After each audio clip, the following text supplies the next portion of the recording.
Assalamu alaikum, everybody. This thing work? Okay. Bismillah ar-Rahman ar-Rahim. Thanks so much for inviting me, everybody. This may be the shortest possible trip to Turkey that I've ever. I'm leaving tomorrow morning, but I came last night. Anyway, the point is, the reason I did this is because of my incredible affection for Mortaza Hoca, Recep Hoca. I was so happy to see Merve and Tuba again, who are, I guess, technically my students, although they just sat in my class. I was never grading them. I think about the years that have passed since I first started coming to Turkey and meeting Turkish scholars, and so many years have passed now. And when I first met Mortaza Hoca and Recep Hoca, I thought of them as sort of like, oh, they're professors like me. Then I realized they were also like shuyukh, and I was a little, had nothing to offer them, but I benefited a lot from their friendship and from working with them. So I'm always very happy to come here. And I also, of course, am happy to eat Turkish food. So I realized my actual talk is completely useless for this topic. So it was very nice of Tuba to agree to let me give that talk, but it's completely unhelpful to this topic. So if you're interested in the talk I was going to give, you can read it in my forthcoming book on Islam and Blackness. If you're interested, you can find that you'll find the same material in that book. So that's just in case you were very interested in this. So I wanted to talk about something that I thought would be more useful for you all, which is, the way that a lot of these issues, and I think this issue in particular, are really questions about how ideas that emerge in, let's say, the United States or Western Europe, how they are communicated into other countries, and then how other societies deal with these. And so I think maybe I can offer you insights about these debates in the U.S. amongst Muslims, and then that can maybe give you a sense of how these debates are likely going to transfer to other places like Turkey. I hope they don't for your sake, but why not be prepared? And I also was thinking a lot about this after my discussions last night with Dr. Zucker at dinner, and I really learned a lot from talking to him, even just for a short time. Okay, so I think the first thing to keep in mind is, and I'll offer my own, intellectual history, very brief intellectual history of this, and I'm fully open to being corrected on this. This is just my own insights, and maybe it's useful, maybe it isn't. The first is, where does this this discourse around gender and sexuality come from? What are its sort of ideological roots? One, I think, is this kind of John Stuart Mill notion of liberalism, and the Mill rule, which is, you can do whatever you want as long as you don't hurt other people. So you can do whatever you want as long as you don't harm other people. Now, of course, this is a great rule, which we might all agree on, but of course the problem is what constitutes harm. That's obviously a huge issue, and this is something that is debated around in the United States a lot. People don't like to actually discuss it because it forces you to have hard conversations. What constitutes harm really is the big issue. So, for example, someone can say, like, don't invite Jonathan Brown to talk at your university because his language is harmful.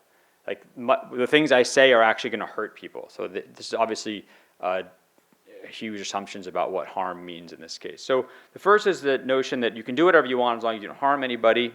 The second one is kind of a combination of subjectivity and individualism. And there might be all sorts of reasons for where this comes from. One could imagine that maybe it comes from kind of an Anglo-American idea of the subjectivity of religious identification, that ultimately kind of the person as a religious being makes their own choice about meaning and about what they believe, and that their community doesn't really, they can sort of exit a community and enter a religious community based on their own choice. So they're not really bound in a net or a network of society.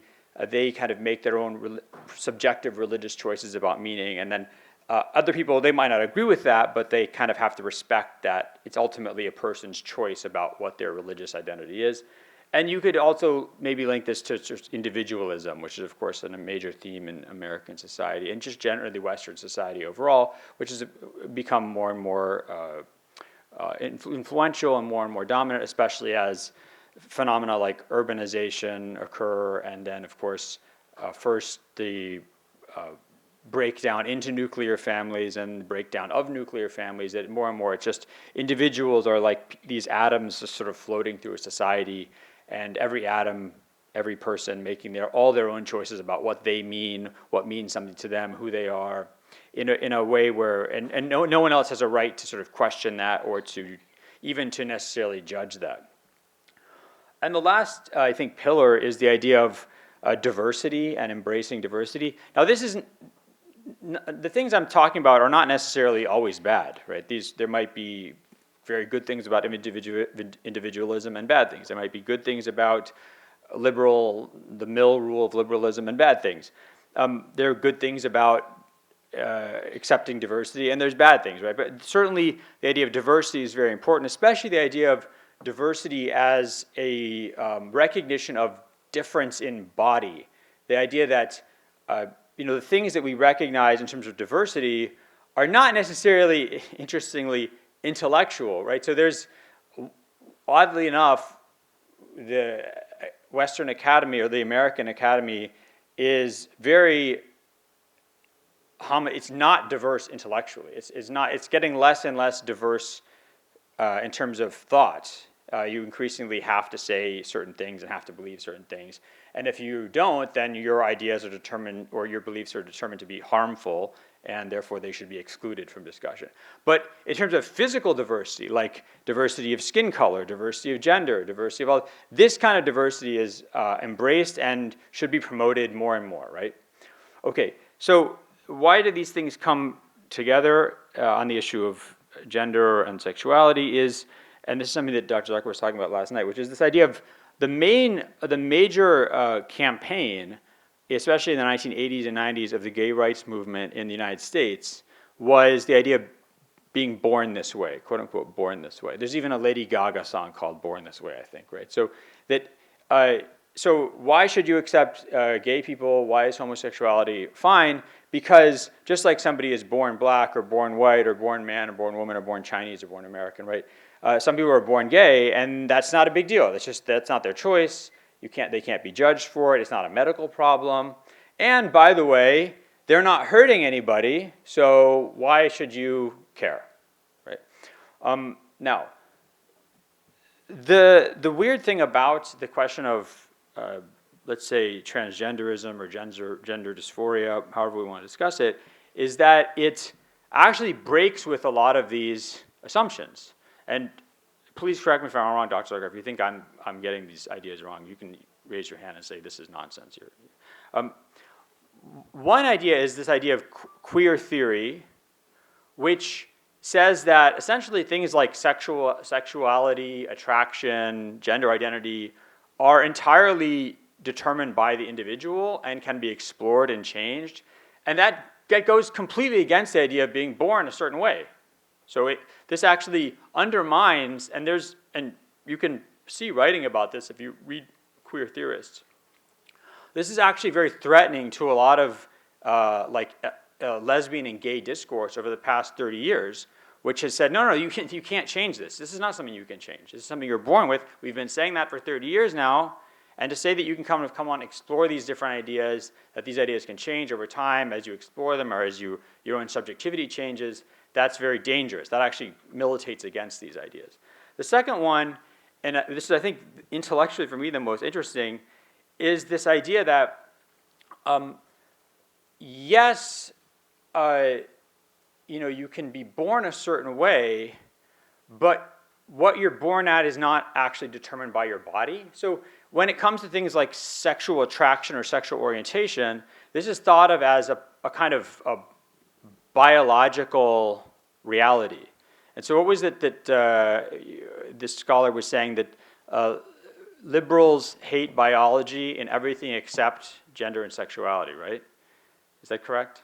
Yeah, so that when it comes to kind of everything in life from a liberal perspective, crime, economics, everything is always caused by nurture. It's always about culture and society and stuff, except gender and sexuality, which you're born with. It's about your biology. So the idea of when we talk about biology, it's really like linked to the body. But when you talk about transgenderism or gender dimorphism or gender, non-concordance? What was the? Gender incongruence, right?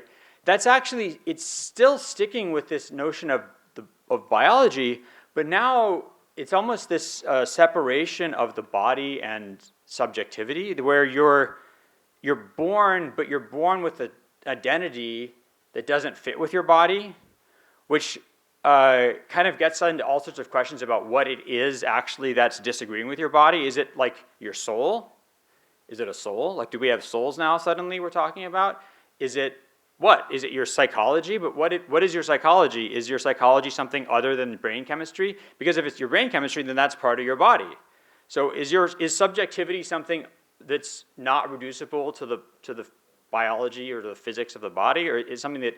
So that's why some interesting conservative writers in the United States have talked about gender Gnosticism. Gender Gnosticism. I wish I could write this down because it's hard for me to say. Gnosticism. You know this word?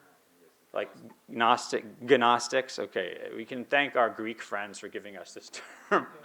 Gnosticism, right? So why are they doing this Gnosticism, this early, philosophical Christian movement? What does this got to do with gender dysphoria? Because it's the idea that the self and the body are separate. Right? That your kind of your soul or your existence is separate from your body, and your body is this prison that is sort of like you're kind of stuck in the world in this prison of your body, but your real self is the soul. And that now, and sort of gender dysphoria is this idea that your self or your subjectivity or your soul is is unhappy or not properly mixed, not properly bonded to this body. But the core idea here is that body and subjectivity can be separated. Or, more interestingly, your body can be surgically and hormonally altered to be brought into accord with, into congruence with your soul/subjectivity. So this is, I mean, I don't even know where to go to say beyond that, except to offer that as, I think, a very interesting analysis of this discussion, to like link it back into this long-standing idea of the body and the spirit, and the idea of the material world being kind of evil and corrupted, and the spirit being our true existence, and sort of we're sort of always supposed to be freeing ourselves from the material world, or in this case, actually bringing the material world into congruence with ourselves. Now, the second part of what I want to talk about was how progressive Muslim discourse works to argue for this type of thing in Islamic, for the legitimacy of, let's say, I'm just going to call it transgenderism in Islamic law and Islamic ethics. If you don't know about progressive Islam, you can read lots of stuff on it. What can I think is a good? My book actually on Islam and slavery has a good discussion of progressive Islam, but it's essentially the idea that it emerges kind of as a new generation of Islamic modernism, and maybe one of the main intellectual progenitors of Islamic modernism, progressive Islam, is actually Fazlur Rahman, the late Muslim scholar Fazlur Rahman, who died, Pakistani scholar who died in 1989. He actually taught at the University of Chicago. But he kind of gives the progressive movement, Muslim movement, the tools it uses in its hermeneutics.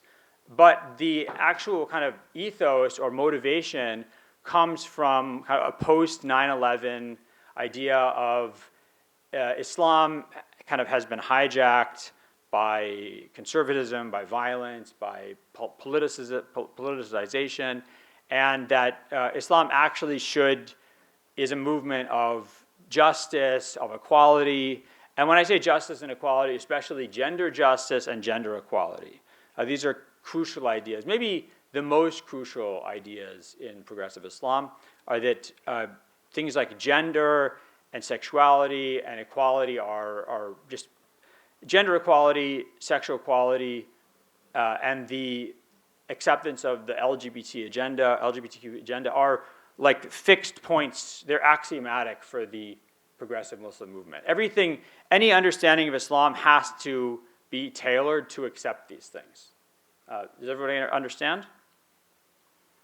Sometimes I don't speak very clearly, so I'm just make sure that everybody understands. Okay. So how do they argue for things like the legitimacy of like homosexuality, of same-sex relationships, or transgenderism? Well, of course, the Quran and the Sunnah are very clear about the reality of gender, right? I mean, the laysa dhakara kal untha, right? I mean, the Quranic and Hadith test evidence for the importance and reality of male and female are not really, it can't really be debated. So how can you say that these concepts or these categories are meaningless, or they can be transcended, or they can be moved between? The main way is actually to work backwards, not arguing, because a lot of times kind of Islamic modernism or reformism is a fundamentalist movement in the sense that it goes back to the sources, especially the Quran, and it kind of gets rid of everything after that, all the tradition, all the fiqh, all the commentaries, gets rid of all that. Go back to the Quran and the Sunnah. In this case, actually, it's the opposite. They use the fiqh tradition to argue for this, to promote and to justify their ideas. The first one they would generally argue is that Hadith and the legal understandings of Hadith actually show that gender and sexuality are social constructions. They're not natural, actually. For example, and that the Quran and the Sunnah have all these acknowledgments of gender fluidity. So the idea that women, don't show their zina, their beauty, except to groups of, their husbands and their fathers and their children and their, et cetera, the different groups. And then also, atabi'in ghayri ul irba min al-rijal. So those people who are like kind of followers or servants who do not have desire for women. And how is this generally understood? If you look in commentaries, it'll say people who are eunuchs, people who are sufaha, just like complete idiots. I mean, they just sort of borderline non-mentally functional. And then al-mukhannathun, right? People who are basically effeminate men. So you could think of it as like gay men, basically. One of the arguments is like, okay, so men who have no desire for women are being acknowledged as a category in the Quran. The other thing is this discussions of tashabbuh, right? So we have hadiths like in Sahih Bukhari of la'ana al-mutashabbihin bin-nisa min al-rijal wal-mutarajjilat. What is it? No, afwan, al-mukhannathin min al-rijal wal-mutarajjilat min al-nisa, right? So there's a curse, God's curses upon those amongst the men who try to look like women or women who try to look like men. Now, when you look at legal or commentaries on this hadith, they'll say, of course, this is contextual, right? So if you live in a society where men all have long hair, then man having, for example, if we, in America, most guys don't have long hair, right? So also in Turkey, most guys don't have long hair. Except as I explained to my kid, unless you're a rock star. If you're a rock star, you can have long hair. So or men generally don't wear dresses in the United States. In other parts of the world, men wear dresses or things that look like dresses to Americans. So these things are based on culture. Like Ibn Hajar al-Asqalani says, وَرُبَّ قَوْمٍ لَا يَفْتَرِقُ زَيِّ النِّسَاء مِنْ زَيِّ الرِّجَالِ, right? There's so many societies where the men and women, they actually dress exactly the same. So these progressive Muslims would argue, look, actually it's showing that notions of gender and sexuality are socially constructed. Not only are we acknowledging that there's like gay men, but we're acknowledging that gender roles are socially constructed. Okay, and then of course, this is a very important argument. What's the main argument for the legitimacy of, let's say, same-sex relationships? Is the concept of khuntha mushkil. Everyone knows what khuntha mushkil is? So if you have people who are intersex or hermaphrodites, then Muslim scholars love to do these like edge case scenarios where you're saying, okay, let's say there's a baby that's born and it has a penis and a vagina. What do? You see which one it urinates out of, right? Then you know which which is the actual sex and which one is just sort of a vestigial leftover. Okay, let's say that's not clear. Let's say it has, they just keep going. Let's say you have a being, a human, that has no gender. It's born, it has no penis, no vagina. It's like one of those not Barbie dolls, but like, a doll that has no, genitalia. And, okay, then you wait for puberty, and you see, does it grow a beard? Does it get an Adam's apple? Let's say still, now that this being is now 20 years old, or let's say it's 25 years old, okay? And you still have no indication. It's completely androgynous. Then you go on whether it's attracted to men or women. So if it's attracted to men, then it's a woman. If it's attracted to women, then it's a man. So it's actually a terrible argument, but it's a very kind of clever but terrible argument, which is they say, see, gender or your sexuality can be determined by your desire. So they would say gay people are kind of like khuntha mushkils, where their desire is determining. So if I desire men, then it's okay for me to have sex with men or to be in a relationship with men because I'm actually sort of legally a woman in a way, right? Like my desire makes that okay. But of course, that's assuming that I have no external gender markers, right? Sexual markers, which in my case, I have a beard, so I'm okay. I'm safe. But I'm not that big. I'm a bulky guy, but I have a beard. So this doesn't make any sense. But these are the main arguments that are used. Okay. Now, how can one kind of respond to these arguments?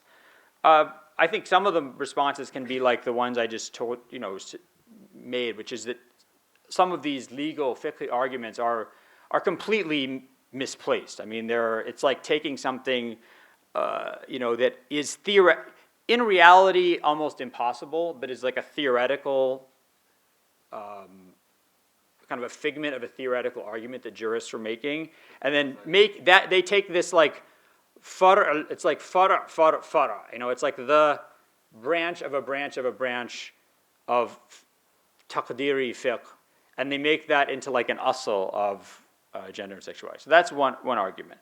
The second one, of course, is that just because Muslim scholars acknowledge that there is a diversity, like human beings are diverse animals. Right? We have, like, some human beings have strong libido, some human beings have weak libido, some human beings are attracted to, like, if you go back and look at all the writings that Muslim scholars did about things like, men who are attracted to boys, right, to little boys. Why they talk about this? Why is it? They don't see this as some kind of, they don't say these people are monsters. They say this is like a kind of misfiring of your attraction, right? So you see a young boy kind of has the same qualities of femininity as a woman, so your brain kind of misfires and gets interested in this.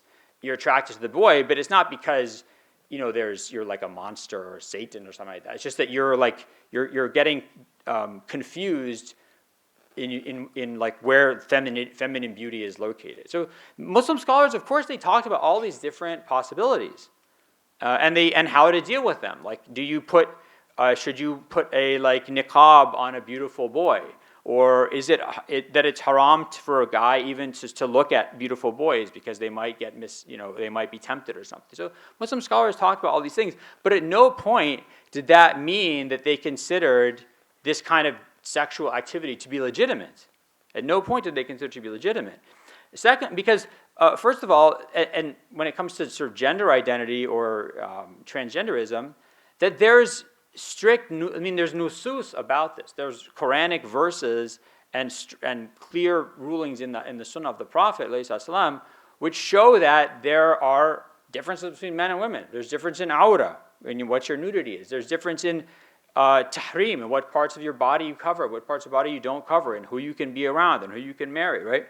These are set by clear rulings in the Quran and the Hadith.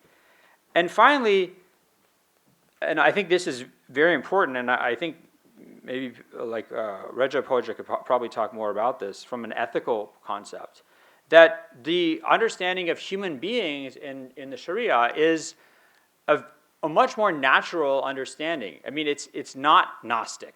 It is not Gnostic, right? Human beings are not, yes, they are honored and ennobled by God, but human beings fit under what category? If you were to do a taxonomy of beings in the world, right, where would you fit human beings? Does anybody know? Like in English, people say humans and the animal kingdom. Is that the correct Muslim? Is that how Muslims would say it? I'm curious. Does anybody know the answer? Humans are in the animal kingdom. We're what? We're hayawan nautic. We're animals. We're animal. We're distinct in that we have souls and we have the capacity to reason and speak. But we're part of the animal kingdom. So what are the 5 things that humans need? Food, drink, shelter, clothing, and mu'ashara. How would I translate mu'ashara? Is mu'ashara socialization or socialization? It's both. It's socialization and socialization, right? We're social animals. So, but what are the 5 things that human beings need? These are 5 things that are about our body in the world and our existence in the world with other creatures. So the idea, we don't take a Gnostic approach to things where we separate, we're willing to say that our spirit or our soul or identity can be divorced from our body in the world. Quite the opposite. If you look in books of tarbiyah, or let's say that, like, the Ihya of Imam al-Ghazali, one of the fundamental principles is that our dhahir and our batin are linked, our inner and our outer are linked. That's why we do wudu before we pray. I mean, which is, again, I hate to sort of get into this, I don't want to say like kind of clash of civilizations, but almost like a civilizational discourse. But just the other day, 2 days ago, my kid was asking me, he's like, why do Christians just eat everything? I was like, yeah, they don't think there's anything impure. Like there's nothing about the world that is impure.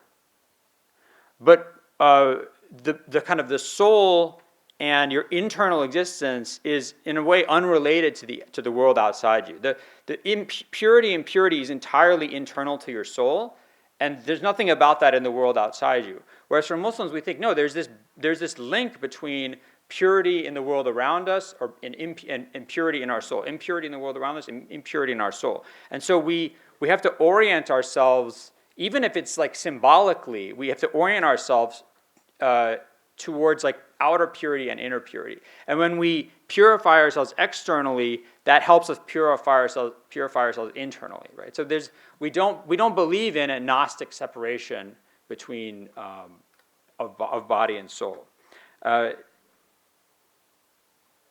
And I'll just stop by saying that